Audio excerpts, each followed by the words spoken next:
Hey guys, welcome back to the channel. Today what I'm going to be talking about is luck in board games and luck in modern board game design, and does it actually have a place? So before we start talking about whether it has a place or not, I just want to kind of define broadly what I mean by luck. I mean elements in your game that add a sort of a factor of randomness. The most common one that everyone sort of thinks of when they think about luck is obviously rolling dice, random number generation. So that's the obvious one, and then you get other things like cards that can sort of trigger random events and that kind of thing, random starting conditions, random victory conditions. So what I'm talking about is, does luck have a place in modern board game design? And if it does it kind of just stay the way it is, or stay the way it has been in the past? Or do we need to make some kind of tweaks and adjustments and improvements to sort of keep it up to date with what modern board game design is doing at the moment? So the classic thing that everyone thinks of when they think about luck is the roll and move mechanic. You roll your dice, and based on the number you get stipulates how many spaces around the board that you can move. This is a classic mechanic. It's been done to death, and it's very, very frustrating for a player when that mechanic goes wrong, when you keep rolling ones and twos. It's a nightmare. So how do we get around that? Well, there's a few ways that you can get around the classic roll and move dilemma. The first one is similar to what they do in a game like Mansions of Madness, where instead of rolling and moving, you have a set number of movement points, and you can move that many spaces throughout your turn. There's no randomness to how many times or how many spaces you're allowed to move. So that's really nice. Another game that has a sort of an alternative is Last Night on Earth. It's also roll and move, which is unfortunate, but if you roll and you roll very low, I can't remember the specifics, but I think it's if you roll a 1, then you get some kind of bonus, sort of a consolation prize for not being able to move as far as you'd like. And that's something that's going to come up throughout the discussion, is that you often need to offer up some form of consolation or some form of bonus prize to your players as compensation for bad luck. There's a game that came out very recently and has become very, very popular, and it's a dice game, and any dice game is obviously going to have that element of luck. But what I want to do is I want to talk to you a little bit about how this dice game handles the aspect of luck and how they sort of counterbalance luck and strategy. The game in question is King of Tokyo, which is designed by Richard Garfield of Magic the Gathering fame. If you don't know who Richard Garfield is, you're probably watching the wrong video, but he's a well-known, well-established game designer. And King of Tokyo is a dice game where you play a monster, and all of your fellow players are playing monsters, and you're trying to become the best monster and take over Tokyo.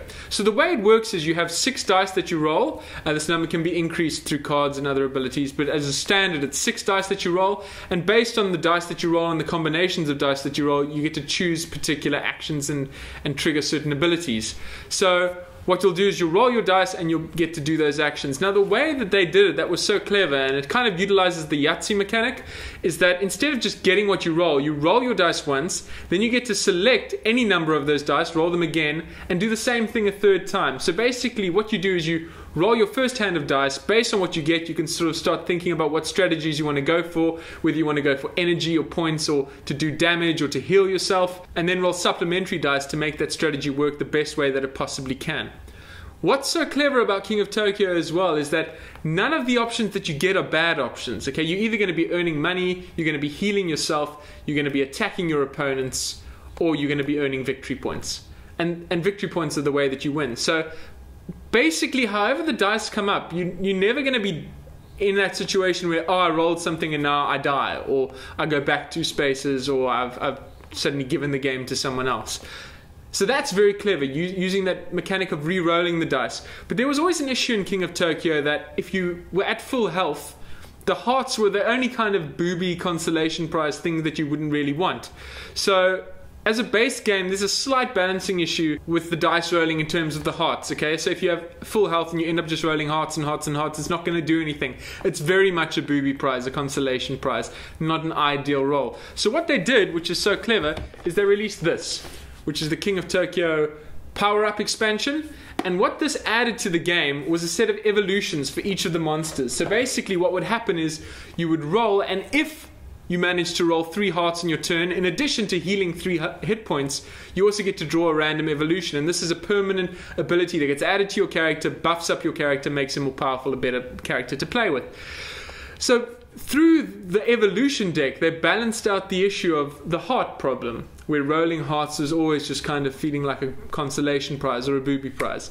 So that's a very clever way that Richard Garfield and the design team for King of Tokyo managed to mitigate that sort of issue of, oh, if you roll hearts and you're at full health, it's just bad luck for you. They've taken that element of luck and that element of it being a booby prize and added something onto it to make it more desirable as a player.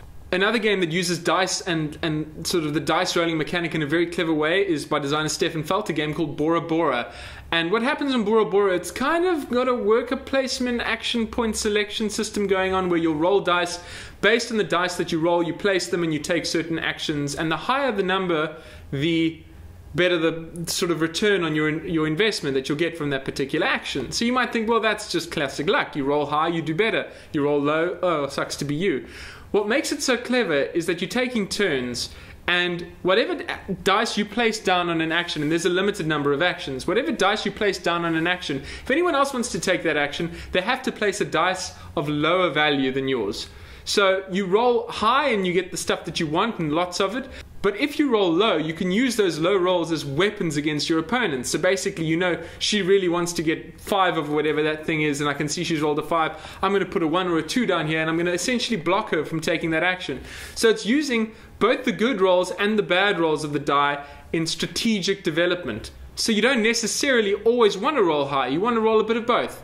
And if you roll all high, it's good. If you roll all bad, it's not great, but it's still better than just sort of failing to sort of achieve your goal. So that kind of covers the dice rolling aspect of luck. And well, what other kinds of luck do we get in games? Most of the time you'll find it's very, very minimal and very, very well balanced. If you think of something like Tzolk'in, you get your sort of starting wealth tiles that are dealt out randomly to you. You pick ones that you want to keep, discard the rest. A lot of luck based systems work that way, is you'll get a large selection that's totally random, and then you get to pick and choose what you want. So you get to separate the wheat from the chaff, if you will, and it's not just sort of getting dealt a bad hand, and that's the way it works. The next game I'm going to talk about is Arkham Horror, and Arkham Horror uses dice as a way of triggering events throughout the game. So what will happen is you'll go to a certain location, you will draw a card from that event deck, and basically something will happen. It'll read out a bit of narrative to you, and it'll say make a strength check or something happens. Now, it's very, very random, okay? And the guys at the Shut Up and Sit Down podcast basically say that if you take the theme out of Arkham Horror, it would become totally insane. And they're absolutely right in saying that, because without the theme, it would just be lose 2 health, make a strength check, do whatever. But the fact of the matter is the theme isn't absent. The theme is there, and it's laid on very, very thick. So if you are a kind of player who can sort of sink yourself into the theme and put yourself into the story in the same way that you would in a role-playing game, the randomness doesn't matter so much. It's just a tool to keep adding twists to the story that you're telling as a group with your friends. And the fact that Arkham Horror is a cooperative game makes it even better, is because, if you do get something that's a little bit random and it hurts you a little bit, A, it's telling a story, and B, you're all on the same team, so you're not giving your friend an advantage. If it was a competitive game where everyone was playing against one another and, I drew a bad card and I'm out of the game, that is luck done badly. But it works in Arkham Horror, A, because the theme is laid on very, very thick, so it's used as a storytelling tool, and B, because it's a co-op, and you guys are working together rather than against one another. A classic example of a game that has no luck whatsoever is something like chess, where everyone knows how to play chess. And the thing is, it's laid out in exactly the same way every time. Every game of chess starts in exactly the same way, and from that point, depending on how you play, things will change. But every game of chess starts as the exact same clean slate. So that's an example of a deep strategy game with very little randomness. Well, no randomness, really. And that has its place, but the fact of the matter is if you play chess over and over and over again, you start developing the same strategies, and especially if you're playing with the same person, you'll find that you start going and you'll 90% of the time be playing the same game against one another. So randomness does have a place in terms of keeping a game feeling fresh, which is very, very important, especially considering the price of some of these games. So the question is, does luck have a place in modern board game design? And the answer, well, my answer anyway, is that yes, it does. But it has to be done cleverly. There's no point in making a game where it's roll and move and, I rolled 1s or 2s the whole game and I did badly because of that. There needs to always be some way to mitigate bad luck, either through a booby prize or through dice management, card management, whatever it might be. There needs to be some way of getting around that issue of bad luck.